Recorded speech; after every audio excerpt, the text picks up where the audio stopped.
نحمده ونصلي ونسلم على رسوله الكريم أما بعد أعوذ بالله من الشيطان الرجيم بسم الله الرحمن الرحيم من ينال الله لحومها ولا دماؤها ولكن يناله التقوى منكم كذلك سخرها لكم لتكبروا الله على ما هداكم وبشر المحسنين صدق الله مولانا العظيم مولاي صل وسلم دائما ابدا على حبيبك خير الخلق كلهم والحبيب الذي ترجى شفاعته بكل حول من الاهوال والمكروه قابل الكرام شرکائے خطبہ جمعہ اللہ جل وجلہ کی ذات پاک کا لاکھ لاکھ شکر اور احسان عظیم اس کی توفیق خاص کے ساتھ نماز جمعہ کی اس بابرکت مجلس میں شریک ہے۔ سورہ حج کی آیت نمبر 37 اللہ رب العزت نے اس کے اندر قربانی کا طریقہ کار اور اس کی تقسیم کرنا ہے۔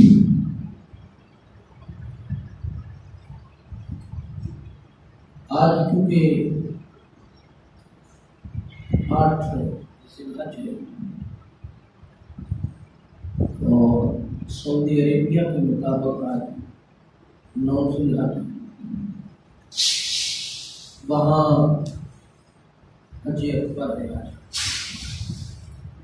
خوش نصیب ہیں وہ لوگ جو اس سال حج کی سعادت حاصل کر رہے ہیں، انہیں حج اکبر کی سعادت نصیب ہو رہی ہے۔ حج اکبر جمعہ المبارک کو جو حج آتا ہے اسے حج اکبر کہتے ہیں۔ اپنی اسلام نے حج اکبر کی بہت ساری فضائل بیان فرمایا اور یہ خوش قسمت لوگوں کو نصیب ہے۔ بہت ساری توہم پرستی حج اکبر کے متعلق لوگوں کے اندر مشہور ہے، دو خطبے ہوتے ہیں، دو بھاری ہوتا ہے، فلاں ہوتا ہے، فلاں ہوتا ہے، یہ صرف توہم پرستی ہے، حقیقت اس کے اندر کوئی نہیں۔ برکت ہی برکت ہے اور رحمت ہی رحمت ہے۔ قربانی بنیادی طور پر اس فلسفے کا نام ہے جس کے تحت انسان اپنی سوچ اور نظریے حق اور باطل سامراج کے سامنے ڈٹ کر کے کھڑے رہتے ہوئے قربانی پیش کرتا ہے، مال کی اور جان کی، دو قربانی۔ مال اللہ پاک نے بہت کیا تو اس کے راستے پر قربان ہونا۔ جان قیمتی چیز ہے، تاکہ اپنے نظریے اور سوچ کی بقا کی خاطر جان بھی قربان کرے۔ تیسری بات کہنے میں مال اور جان وہاں قربان کیا جاتا ہے جہاں حق ہو اور سچ ہو، جہاں ایمان کا وہ حصہ جہاں سب کچھ لٹا دیا جائے وہ بچ جائے، وہاں پر سب کچھ لٹا دینے کا نام قربانی ہے۔ کسی آزمائش، کسی مشکل مرحلے کے بعد اپنے ایمان، عقیدے اور کسی معبود حقیقی کی ذات کی خاطر اس پر سب کچھ قربان کر دینے کا نام بھی قربانی ہے۔ جیسا کہ حضرت ابراہیم خلیل اللہ علیہ السلام سے اللہ رب العزت قربانی مانگی، آزمائش پرکھنا چاہیے۔ اب رب سے تو آگے کوئی چیز نہیں تھی، لہذا جب معاملہ رب کا آیا تو بکریاں قربان کر دی۔ اللہ رب العزت نے فرمایا میں اس سے بھی زیادہ اونٹ قربان کر دیے، میں اس سے بھی زیادہ چیز جو مال تھا وہ بھی قربان کر دیا، اس سے بھی زیادہ پیاری چیز ابراہیم علیہ السلام نے فرمایا اس سے پیاری چیز تو میری اولاد ہے، اس سے تو آگے کچھ بھی نہیں۔ اولاد بھی وہ جو نرینہ ہے، ایک ہی اولاد ہے، 80 سال کی عمر میں حضرت اسماعیل ذبیح اللہ علیہ السلام کا جو ولادت ہو، جب اولاد کی باری آئی تو اولاد کو بھی قربان کرنے کے لیے تیار ہو۔ رب سے آگے تو کوئی بڑی چیز نہیں، اس کا نام ہے قربانی۔ جہاں نظریہ بھی قربان ہو جاتا ہے، سوچ بھی قربان ہو جاتی ہے۔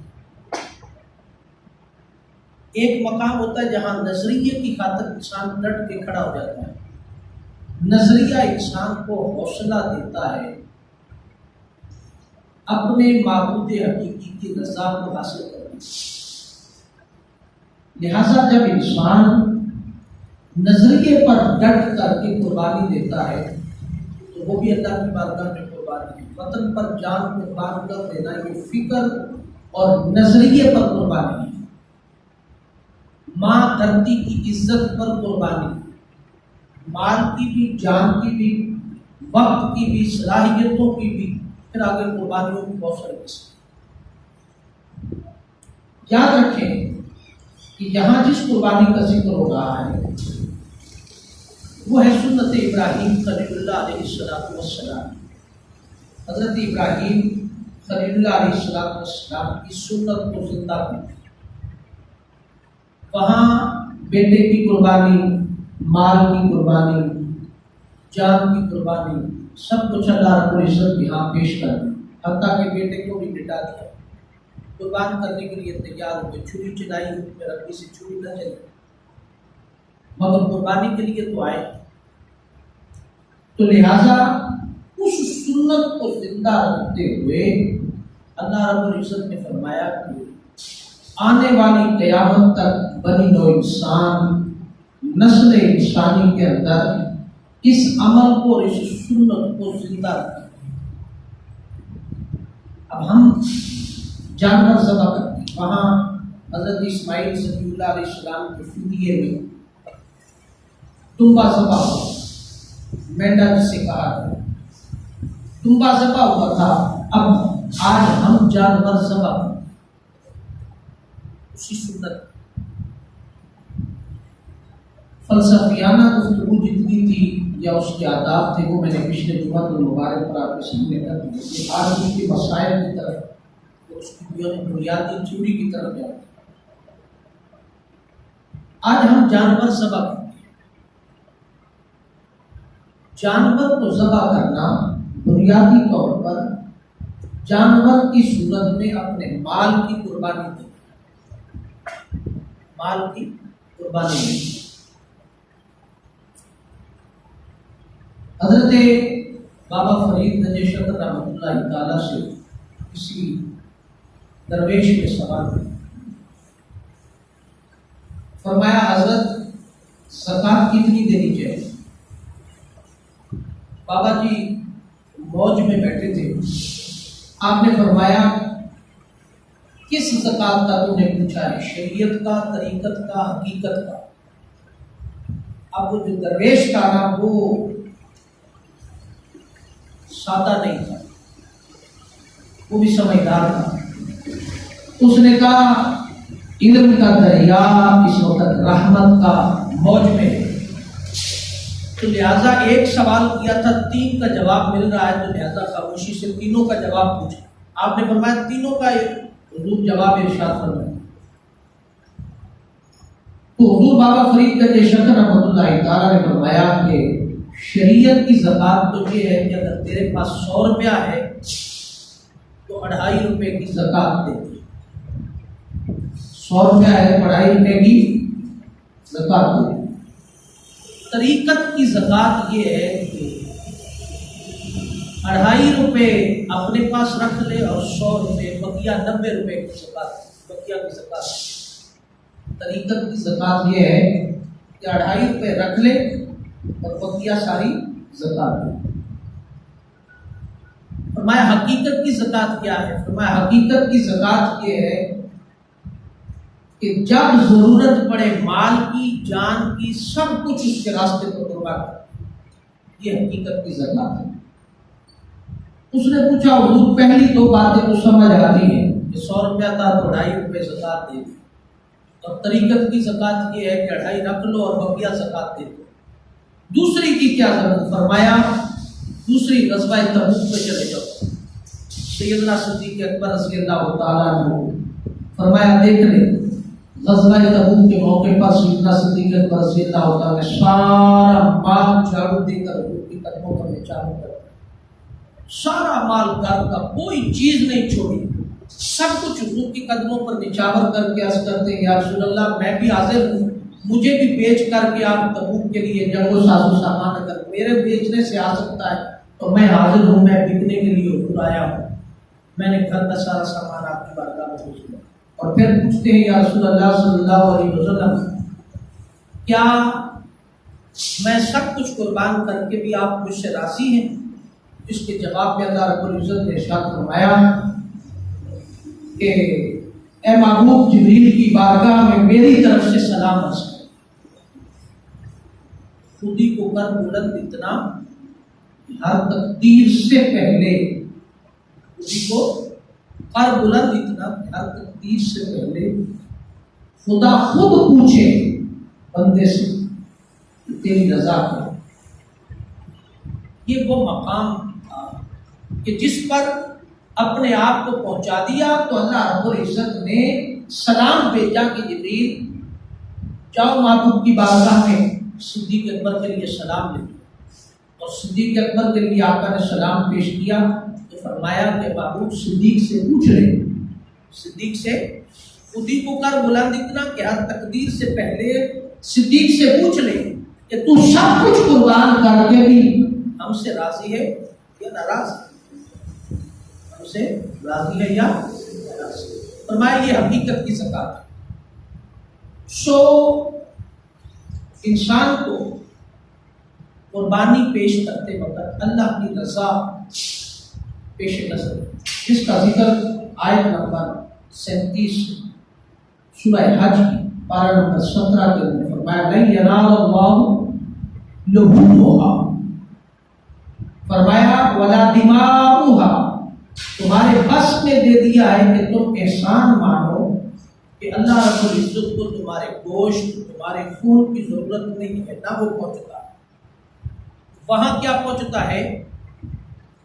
ولا دماؤھا ولکن ینالہ التقوی منکم، وہاں صرف تمہاری اندر چھپی ہوئی خفیہ نیت اور تقوی اللہ کی بارگاہ میں پہنچتا ہے۔ یہاں تقسیم کا معاملہ ختم کر دیا تھا، گوشت کتنا تقسیم کرنا، وہ جو شریعت والی بات پوچھی تھی اس شریعت کا اصول یہ ہے کہ فرمایا تھا کہ 100 میں سے 2.5 روپے زکات دیں، تو فرمایا کہ یہاں جو اس شریعت کے اصول کے تحت جو سوال پوچھا، فرمایا قربانی جو کرو تو اس کے 3 حصے کرو، یہ شریعت کا اصول ہے۔ اس کے کتنے حصے کرو؟ 3 حصے کرو۔ 3 حصوں میں سے 2 حصے بانٹ دیں، ایک غربا کے لیے اور ایک اپنے رشتہ داروں اور ایک خود رکھنے، ایک خود رکھنے۔ یہ تھا شریعت کا اصول، یہاں شریعت کی بات ختم ہو گئی۔ آگے فرمایا کہ نہیں ینال اللہ لحومھا، اگر تم باہر تقسیم نہیں کرتے، سارا خود ہی رکھ لیتے ہو، سارا خود ہی رکھ لیتے ہو تو تب بھی تمہاری قربانی ہو جائے، تب بھی تمہاری قربانی ہو جائے۔ تقسیم کس وقت بتائی تھی؟ آقا علیہ الصلوۃ والسلام نے ایک دفعہ قربانی ذبح فرمائی اور ذبح فرمانے کے بعد آپ کو مکہ کی سرزمین پر آرڈر جاری کر دیا اسٹیٹ کا آرڈر فرمایا کہ 3 دن تک کوئی شخص گوشت اپنے گھر میں نہیں رکھے گا، کھاؤ اور تقسیم کرو۔ 3 دن سے زائد کوئی شخص گوشت اپنے گھر میں نہیں رکھے گا، کھاؤ اور آگے تقسیم کرو۔ یہ اسٹیٹ کا آرڈر۔ صحابہ نے ایسے کیا، وہ کھایا بھی تو ایک افطار تک جاتا ہے، آگے تقسیم کرو۔ اگلے سال آئے، پھر بھی صحابہ نے اسی طرح کیا، اسٹیٹ کا آرڈر تھا کہ کھاؤ اور تقسیم کرو۔ صحابہ نے پھر اگلے سال باری آئی تو آقا علیہ الصلوۃ والسلام نے آرڈر جاری فرمایا اب لن ینال اللہ الحب کے اصول کے تحت فرمایا پچھلے جو 2 سال آرڈر تھا وہ یہ تھا کہ اس وقت قحط سالی تھی، بہت سارے تمہارے مسلمان بھائیوں کے پاس قربانی اور گوشت کھانے کو میسر نہیں تھا، اس لیے کہا کہ کوئی بندہ اسٹاک کر کے نہ رکھے، سارے آگے تقسیم کر دیں، بھائی چارہ اخوت تقسیم کر دیں۔ اب سب کے پاس ہے، لہذا کھاؤ بھی اور بچا کے بھی رکھو، کھاؤ بھی اور بچا کے بھی رکھو۔ اب فرمایا کہ وہ تقسیم کی حد اور لمٹ ختم کر دی۔ شریعت کا اصول یہ ہے کہ اگر تمہاری فیملی چھوٹی ہے تو تم فرمایا اس پورے جانور کے 3 حصے کرو، ایک غربا کے لیے اور ایک اپنے رشتہ داروں کے لیے جن کے ہاں قربانی نہیں ہے، جن کے ہاں قربانی نہیں ہے۔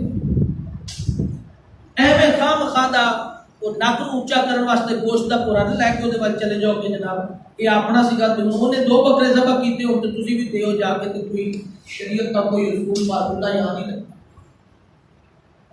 شریعت کا کوئی فارمولہ یہاں نہیں لگتا۔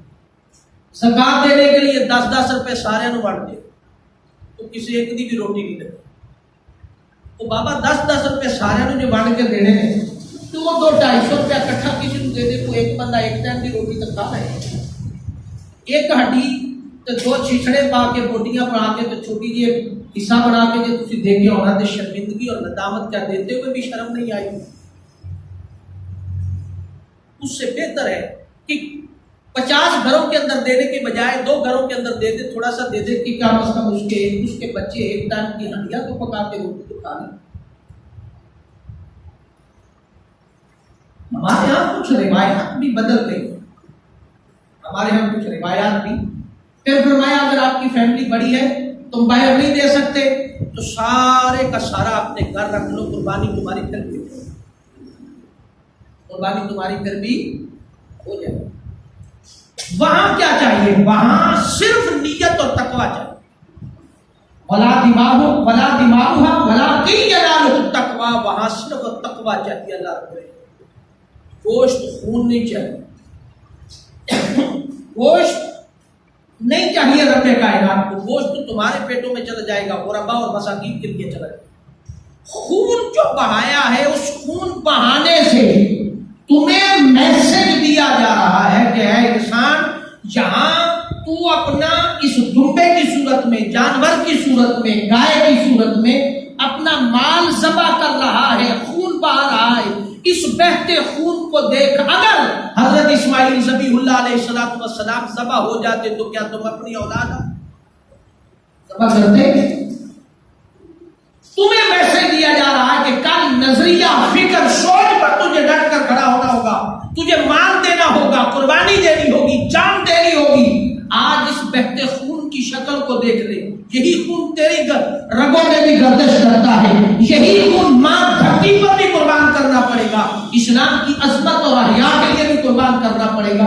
کیا پیچھے ہٹو گے؟ اس خون سے تمہارے جذبے کو میسج دیا جا رہا ہے۔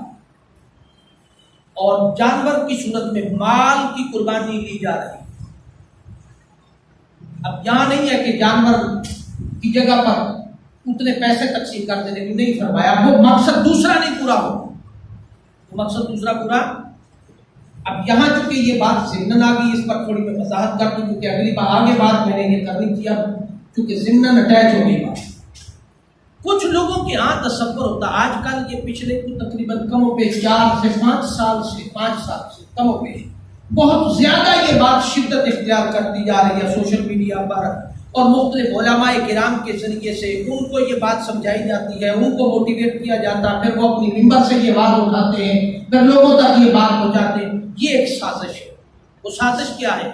خواہ کا ایک میسج چھوڑ دیا جاتا ہے، سوشل میڈیا پر ڈسکشن شروع کر دی جاتی ہے کہ جی اگر جانور کی جگہ پر قربانی کی جگہ پر 40-45 ہزار روپے کا جانور جو ذبح کرنا تو یہی 40-45 ہزار روپیہ کسی غریب کی شادی کروا دی جائے تو کیا قربانی نہیں ہو جائے گی؟ Answer is know, answer is نہیں ہو سکتا۔ 7 گاڑیاں تمہارے گھر کھڑی ہیں، 50 جانور باندھے ہوئے ہیں، نصاب تمہارے پاس ہے، اور قربانی کے وقت ہی تجھے غریب مسکین یتیم یاد آئے ہیں، بینک بیلنس جو رکھا ہوا اس سے نکال کر کے یتیموں کی شادیاں کرواؤ، تمہیں کسی نے منع تو نہیں کیا؟ شریعت کا حلیہ کیوں بگاڑتے ہو؟ شریعت کا حلیہ فرمایا نہیں ہوگی۔ قربانی جانور کی صورت میں ہی تجھ پر دینا واجب ہے اگر تو صاحب انصاف ہے۔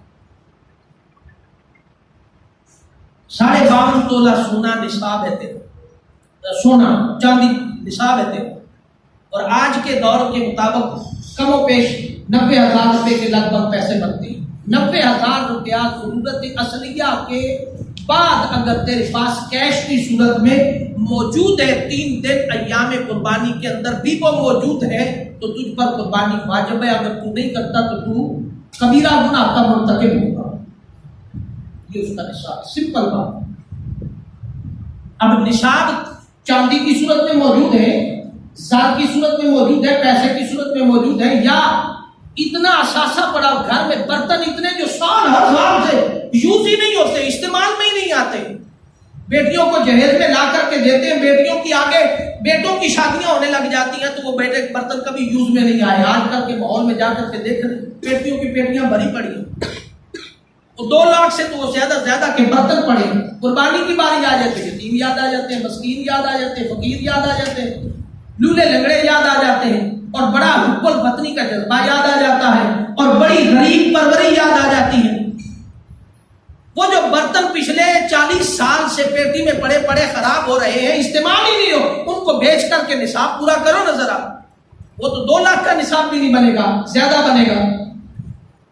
لہذا قربانی سے جان نہ چھڑائے، قربانی واجب ہے۔ اس کے بعد فرمایا کہ اس کے 3 حصے کر، اگر نہیں سارا رکھنا چاہتے ہو تو رکھ لیں، مگر نیت اللہ کی رضا اور اللہ کی رضا کی بارگاہ کے اندر، اللہ کی بارگاہ کے اندر تقوی حاصل کرنا مشہور ہے۔ اور اس کے بعد فرمایا کہ جب جانور لے لو، جانور ذبح کرنے کی تیاری کرو، تو آقا دو جہاں صلی اللہ تعالیٰ علیہ وسلم نے 2 مینڈے ذبح فرمائے، اور دونوں کو آپ نے قبلہ رخ لٹایا، اور قبلہ رخ لٹانے کے بعد آپ نے فرمایا انی وجہت وجہی للذی فطر السماوات والارض حنیفا وما انا من المشرکین۔ تیری رضا کی خاطر، اس آیت مبارکہ کا خلاصہ یہ ہے کہ تیری رضا کی خاطر میں قربانی تیری بارگاہ میں پیش کروں۔ اس کے بعد آپ نے فرمایا اپنے ہاتھ دست مبارک سے چھری پکڑی اور تیز پہلے سے کر لی گئی تھی، فرمایا جانور کے سامنے چھری تیز مت کرو، اور دوسرے ذبح شدہ جانور کے سامنے دوسرے جانور کو ذبح بھی مت کرو، یا زندہ جانور کے سامنے جانور ذبح مت کرو۔ یہ آداب ہے قربانی، یہ قربانی کے آداب۔ قبلہ رخ، پانی پلا کر کے، چارہ کھلا کر کے، مفلوج اور مظلوم حالت میں جانور کو قربانی گاہ کی طرف نہ لے کر جائے، کھانا چارہ کھلا کر کے، پانی پلا کر کے، سیراب کر کے، دست شفقت دیر کر کے کہ وہ تمہاری جگہ پر قربان ہونے جا رہا ہے، تمہاری جگہ پر قربان ہونے جا رہا ہے، تیرے مال کی صورت میں قربان ہونے جا رہا ہے۔ دست شفقت دیر کر کے فرمایا کہ اعضاء کو باندھ کر کے قبلہ رخ لٹا کر کے تیز دھار چھری کے ساتھ ذبح فرمائے، اور زبان حال سے بولے بسم اللہ اللہ اکبر۔ یہاں 4 رگیں، پہلی رگ حلقوم ہے جو بڑی نالی ہوتی ہے گردن کے اندر،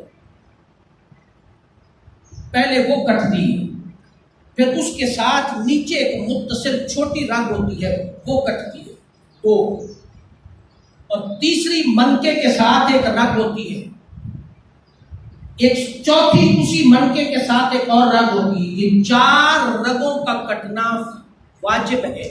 اگر یہ 4 رگیں نہیں کٹیں گی تو ذبیحہ مکمل نہیں ہوگا. اگر یہ 4 رگیں کٹ گئیں، اب جانور تڑپ کر کے اٹھ کر کے کھڑا بھی ہو جاتا ہے تو جانور ذبح ہو گیا. یہ واجبات میں سے. یہاں ایک کسائی غلطی کرتے، کسائی ہوتا، لفظ ہی ایسا ہے کہ اس کا ہر کام کسائیوں والا ہوتا ہے. یہاں کسائی ایک ظلم کرتے جانور کے ساتھ. وہ جو منکا کٹتا ہے اس منکے کے اندر ایک باریک سی رگ ہوتی ہے جس کو چھری کی نوک سے کاٹتے ہیں. وہ اگر پہلے کاٹ دی گئی تو جانور مکروہ ہونے کے خدشات موجود ہوتے ہیں. میڈیکل اور طب کے مطابق اس رگ کو اس وقت کسائی کاٹتا ہے جب اسے تما ہوتی ہے کہ میں نے آگے بھی 10 جانور ذبح کرنے ہیں. جو ہی اس رگ کو کاٹے گا خون جہاں بہ رہا ہوگا فوراً بلاک ہو جائے گا اور خون رک جائے گا اور اندر چلا جائے گا.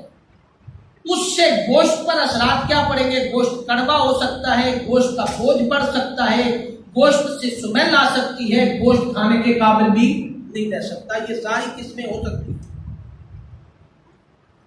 تیسرا جو ظلم کرتے ہیں وہ رگ کاٹتے اس لیے کہ جانور کی جو رگ کٹتی ہے خون بلاک ہو جاتا ہے، جانور فوراً ٹھنڈا ہو جاتا ہے. اصول اور شریعت کا قانون یہ ہے، بخاری اور دیگر احادیث مبارکہ سے یہ بات ثابت ہے کہ اس رگ کو اس وقت تک نہ کاٹا جائے جب تک جسم کا سارا خون نہ بہہ جائے. اپنے مطلب کی خاطر اس رگ کو مت کاٹیں. وہ 4 کٹتی ہے فوراً چھری مار کر کے منکے سے اس رگ کو کاٹ دیتے، جسم اسی وقت ٹھنڈا ہو جاتا ہے. انہیں اپنا کام ہوتا ہے اور جسم ابھی تڑپ رہا ہوتا ہے وہ کھال اتارنے کے چکر میں ہوتے ہیں. یہ سارے ظلم ہے اس جانور کے ساتھ. قربانی ضائع بھی ہو سکتی ہے، قربانی ضائع ہو سکتی ہے. لہذا کچھ احتیاطی تدابیر بھی ہے. نواب نہ بنے نا، اسی نواب ہونے اسی بیٹھے اندر پکے تھلے کسائی کو دے دیتے انہیں جتنا بھی اٹھوان تو کے طور پہ نواب نہ بنو. قربانی تمہاری ہو رہی ہے. پروفیشنل اے جڑے آج کل دے وہ پورا سال کوئی کام نہیں کر دیتے، کھوبیوں کی طرح نکل آتے کسائی. ان اور نان پروفیشنل کسائیوں سے بھی بچیں. پروفیشنل آدمی اور پروفیشنل کو پہلے سمجھا دے کہ یہ کام نہیں کرنا. 100 روپیہ زیادہ لے لینا مگر بندہ بڑھ کے قربانی کرے. جہاں 40,000 روپیہ لگا دیا وہاں 200-400 روپیہ اس کی تما پوری کرنے کے لیے جو خام خواہ کا اس کے اندر لالچ ہے. جانور کی قربانی مت ضائع کرے. لہذا پاس کھڑے ہو. پہلی شرط افضل طریقہ آقا علیہ الصلوۃ والسلام نے فرمایا کہ اپنے جانور کو خود اپنے ہاتھ سے ذبح کرو. اگر نہیں تو فرمایا آپ کے مسلمان اور پروفیشنل بندہ جانور ذبح کرے اور پاس کھڑے ہو، چھری پر کم از کم ہاتھ رکھو اور اپنی زبان سے پڑھو بسم اللہ اللہ اکبر اور دعا مانگو انی وجہت وجہی للذی فطر السماوات والارض حنیفا وما انا من المشرکین. اور فرمایا اس کے بعد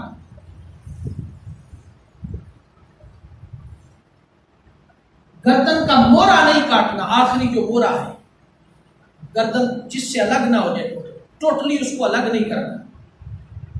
اور اس کے بعد فرمایا کہ جانور کو کسی تکلیف کے اندر خام خواہ مبتلا نہ کرے. تکلیف سے بچائیں، جتنا بچا لیں گے یہ تمہارے تقوی کے کرے. لہذا اس اصولوں کے مطابق جانور کو قربانی کے لیے اللہ کی بارگاہ کے اندر پیش کرے تو فرمایا اس کے آپ کو اجر اور ثواب اس کا زیادہ مل جائے. اور اس کے بعد فرمایا کہ زبان حال سے تکبیرات پڑھتے رہے. اللہ اکبر اللہ اکبر لا الہ الا اللہ واللہ اکبر اللہ اکبر وللہ الحمد. اب بعض اوقات یہ ہوتا ہے کہ ایک بندے کے پاس قربانی کے پیسے فی الوقت موجود ہیں، اگر وہ بزنس مین آدمی ہے اس کا پیسہ مارکیٹ میں پڑا جو اس نے وصولی کی صورت میں مال دیا ہوا پیسہ واپس لینا، اب وہ 4 5 10 دن 15 دن کے بعد ملنے والا ہے، مل جائے گا، تو لہٰذا اس پر بھی شریعت کہتی کہ تم پر بھی قربانی واجب ہے کہ کسی سے ادھار پکڑ کر کے جانور ذبح کر لے، قربانی دے دے، جب وہ پیسے ادھر سے آئیں گے تو اس کو دے دیں، بشرطے کہ نیت درست ہو، بشرطے کہ تو نیت درست ہو۔ اب ایک بڑا اہم مسئلہ ہے جس کی طرف میں خاص کر اس ایریے کے لوگوں کو متوجہ کرنا چاہتا ہوں۔ مجھے بڑے سوالات آتے ہیں، بڑے کوشچن کیے جاتے ہیں، فون آتے ہیں، پوچھتے ہیں، اور خاص کر میں نے یہ دیکھا کچا اور تھن کے علاقے میں یہ بیماری بہت زیادہ پائی جاتی ہے۔ وہ یہ بیماری پائی جاتی ہے، بڑا جانور لے لیتے ہیں، اور بڑے جانور کے اندر یاد رکھیں کہ شریعت کے مطابق 7 جانور ہیں، بڑے جانور کے اندر 7 قربانی کے حصے، بڑے جانور کے اندر 7 قربانی کے بڑے حصے، یعنی کہ 7 آدمی مل کر کے قربانی کرتے ہیں، ہر کسی کا حصہ اپنی اپنی پوری قربانی ہے، یہ شریعت کا اصول۔ اب یہاں اس ایریے میں کیا ہوتا ہے؟ اس ایریے میں ہوتا ہے کہ جو ساڈا گھر دا ویڑائی تے اساں جناب 3 برامر رل کے تے اساں کہ چلو قربانی کر، 3 تو رل گئے، مل گئے، تو باقی کدھر گئے؟ انہاں کے ایسا 3 رل کے اساں جناب ایک ویڑی دی قیمت چ پوری کیتی، ایسا گھر چ ذبح کر، تو 3 قربانیاں تو ہو گئی، باقی کدھر گئے؟ باقی 4 حصے کدھر گئے؟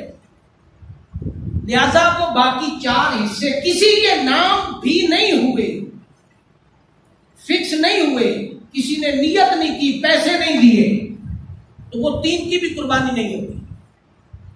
اکثر اسی طرح ہوتا ہے، اکثر اسی طرح 4 ایسے گھر ایسا 2 برا سے گھر کا بیڑا سی تے 4 برا رل گئے، ایسا 4 جنے نے پورے پیسے کر دیتے، باقی جڑے 3 اصل 5 تے 6 7 3 باقی حصے ختم، اسی 4 نے ویڑے دے پیسے پورے کر دیتے، باقی ختم۔ یاد رکھیں اصول یہ ہے کہ ایک جو جانور ہے بڑا، اس کے اندر 7 حصے، 7 حصے، ٹھیک ہے۔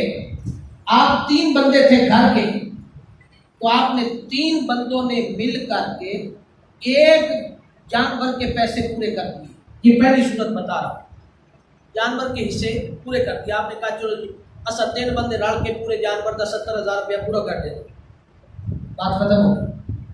اب حصے بھی تو کسی کے نام لگانے ہیں، پہلی شرط یہ ہے کہ آپ پر خود قربانی واجب ہے، پہلے اس کو کریں، ٹھیک ہے، پہلے اس کو کریں۔ فرض کریں مجھ پر قربانی واجب ہے، تو میں نے پہلے اس میں سے ایک حصہ اپنے نام رکھا کہ یہ ایک قربانی میری۔ اب چونکہ بطور بندے اور کوئی بندہ شامل نہیں، ہم 3 بندے ہیں، تو بقیہ قربانیاں کسی حصے میں تو ڈالیں گے کہ نہیں ڈالیں، لہٰذا پہلے قربانی آپ کی ہو گئی جو آپ پر واجب تھی۔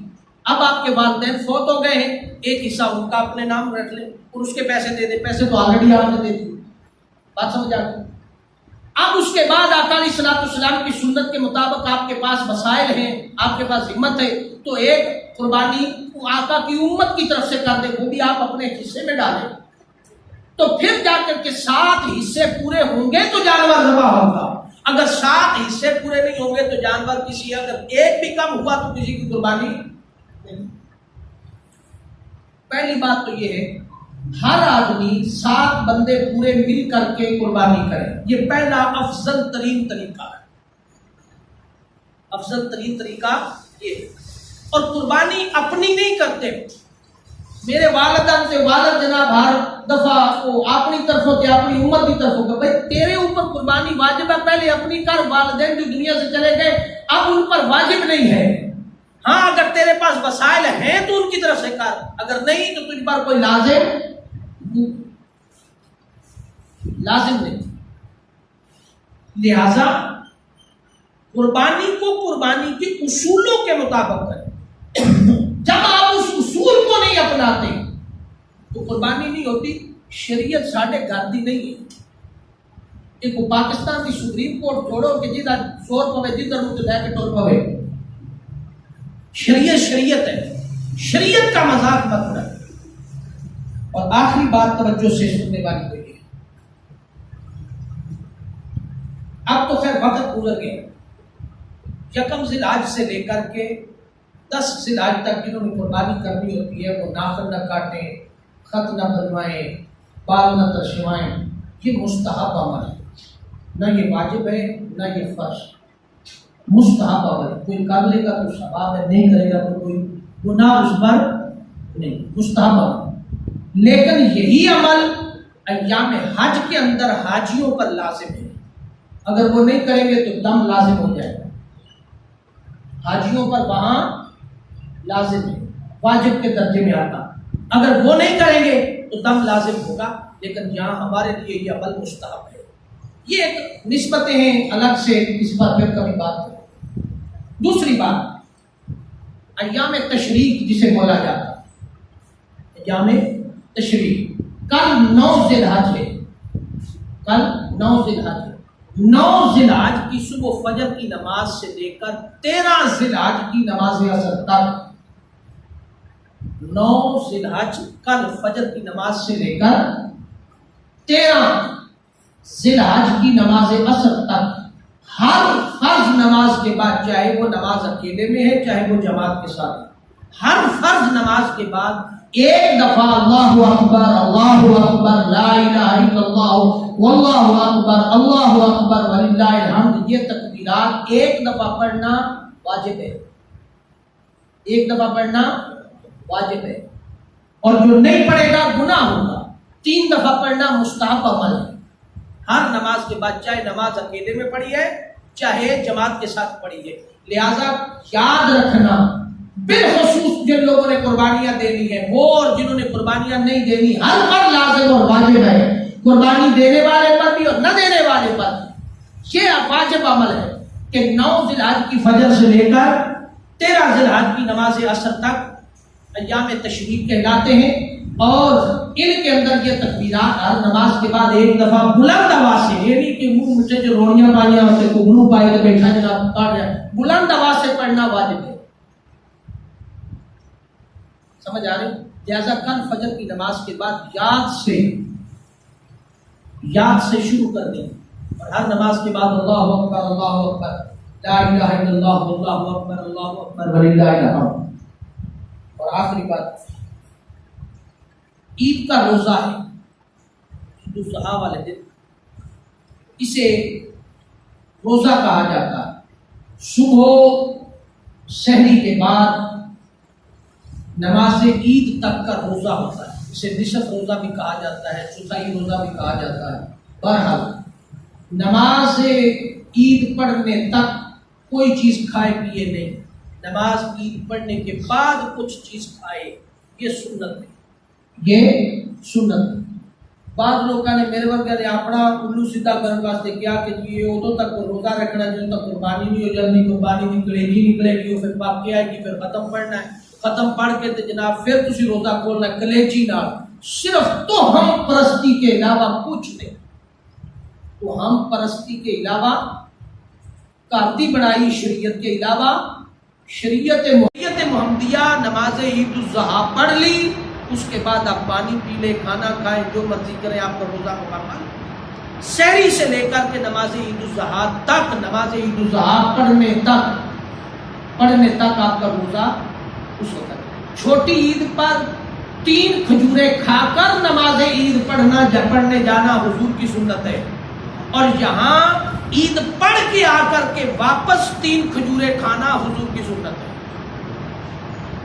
کلیجی دائمے میں بدنام ہو گئی، لہذا کچھ چیزیں اپنے اندر اس طرح استعمال کر لیں۔ بہت ساری میں نے کوشش کی ہے کہ مسائل کو کور کرنے کی کوشش کی ہے، اگر کچھ مسائل رہ جائیں تو میرا نمبر بھی آپ کے پاس ہوتا ہے، نماز جمعہ کے بعد بھی آپ پوچھ سکتے ہیں۔ اللہ رب العزت ہمیں عمل کی توفیق عطا فرمائے۔ وما علینا